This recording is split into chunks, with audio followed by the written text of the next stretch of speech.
আমার রাত্রেবেলা গুম করছে, আমার অপরাধ পুরো গুম করছে আমার, খোঁজ চাইছি, এটাই আমার অপরাধ। ঠিক আছে? আমার রাত্রেবেলা আমার গুম করছে। কোথায় গেল, কাকে নিয়ে গেল, এটা খোঁজ চাওয়া না? হ্যাঁ, আরে ভাই রে, অধিকার আদায়ের কথা বলেছি, আর মৃত্যু এইভাবে চাই না, নৃশংসভাবে অপরাধ হয়ে গেছে এটা। হ্যাঁ, বাংলাদেশ পুলিশ বাহিনীতে এটা অপরাধ হয়ে গেছে। আমার বলে যে আইজি স্যার কথা বলবে, তুমি আসো।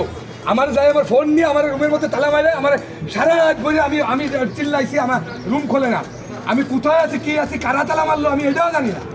কি রে ভাই, পুলিশের চাকরি করে তুই পুলিশটাই গুম করে দিচ্ছিস।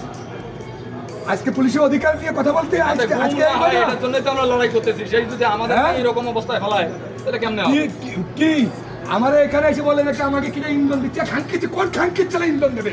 কে কথা বলছে আমাদের পক্ষে? আমরা নিজেরাই কথা বলছি পুলিশের পক্ষে।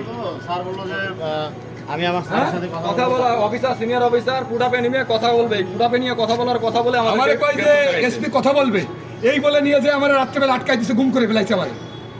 কি রে ভাই, ডিপার্টমেন্টে চাকরি করি, আমার তোর ডিসি স্বয়ং এখনো যাই না, এসে আমাকে রেখে গেছে। তোরা এখনো গুম করবি? তোরা এখন আর কত গুম করতে চাস তোরা?